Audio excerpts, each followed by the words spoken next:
Sahabat Indonesia, kita jumpa lagi kali ini di Indonesia Bangkit.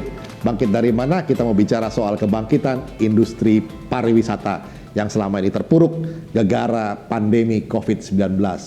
Di dalam industri pariwisata ada yang namanya Ethno Wellness Indonesia. Apa itu? Nanti kita akan bicara dengan salah satu tokoh dari Ethno Wellness Indonesia. Sudah hadir bersama saya, Agnes Lorda Hutagalung. Beliau adalah Ketua Umum dari Asosiasi Wellness Health Entrepreneur Associations dan juga founder dari Gaya Ethno Wellness.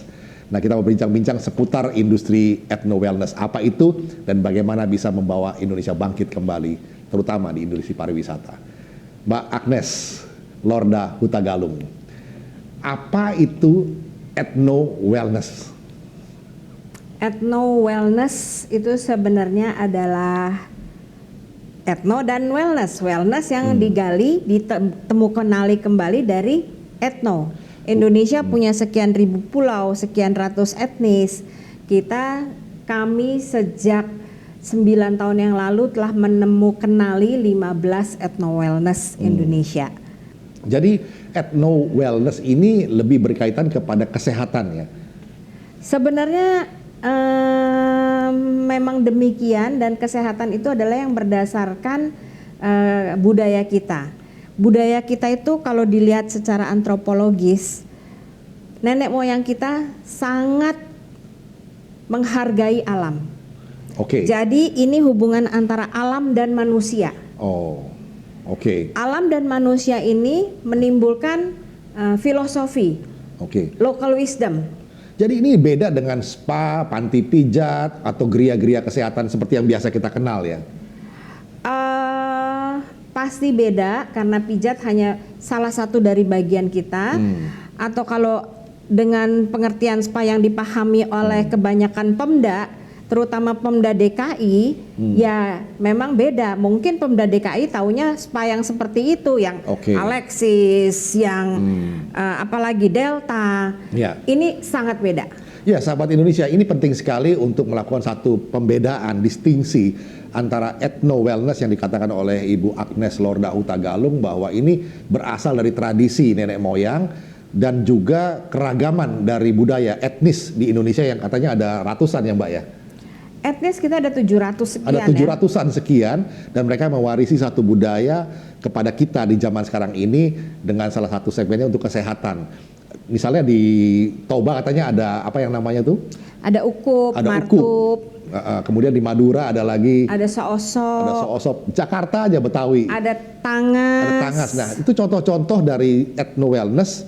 Jadi kesehatan berdasarkan satu tradisi. Nah, Mbak Lorda, sebagai satu industri, sekarang apa masalah yang dihadapi oleh industri Ethno Wellness di Indonesia? Yang dihadapi ya adalah masalah besar. Masalah besar. Pertama adalah kita adalah di bawah Kementerian Teknis Pariwisata. Pariwisata adalah industri yang paling terpuruk akibat dari pandemi ini. Namun sampai saat ini kementerian mungkin kurang paham, Pemda juga kurang paham. Apa itu wellness? Apa itu ethno wellness? Bahwa di situ ada herbal, di situ ada natural terapi yang fungsinya adalah untuk meningkatkan antibodi. Justru ini kita dibutuhkan dalam keadaan badan adalah benteng tubuh, karena ininya kan belum ada, vaksinnya belum ada, obatnya tidak ada.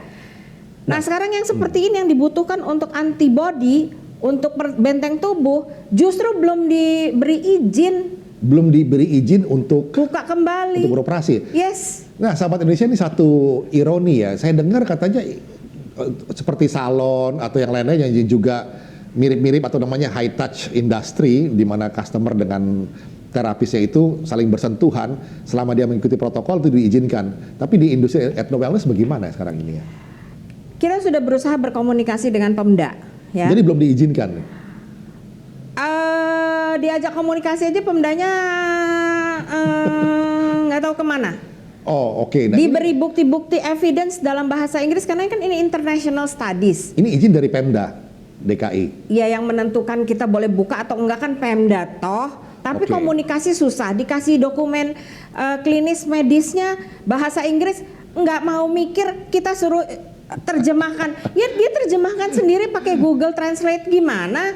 Oke, ini ada ribuan orang loh yang tidak bekerja. Emang Pemda DKI mau kasih makan mereka apa bagaimana? Ya ini sahabat Indonesia, suara keresahan dari industri. Pemda DKI mohon diperhatikan bagaimana kesiapan dari para pemain industri health no wellness ini sendiri, Mbak. Sudah kita siapkan sejak sebulan lebih yang lalu dengan membuat protokol. Protokol sudah kami share kemana-mana, sudah diberi komen oleh Kementerian Kesehatan, oleh Kementerian Pariwisata. Disuruh turunin, kita bilang enggak, kita nggak mau menurunkan. Lalu keluar versi-versi dari kementerian itu yang menurut kami tidak cukup secure.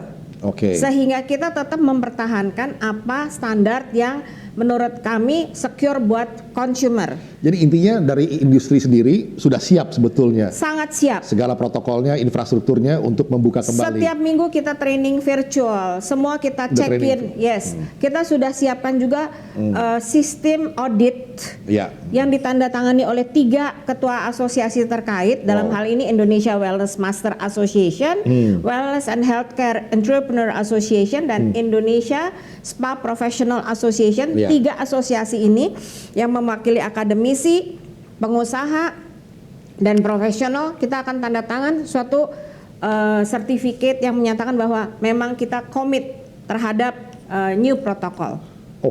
Dan semua para pekerjanya pun sudah dijamin steril, sehat semua begitu ya? Sebagian bahkan sudah dari tanggal 1 kemarin dipanggil di karantina. Sementara in general di dalam standar protokol kami itu semua karyawan harus minum vitamin C, harus makanan sehat, harus begini, harus begitu. Artinya setiap terapis itu sudah mempunyai benteng tubuh yang baik. Nah, sahabat Indonesia, industri ethno wellness ini juga satu industri yang padat karya. Dan dalam masa pandemi ini mereka memang boleh dikatakan terpuruk.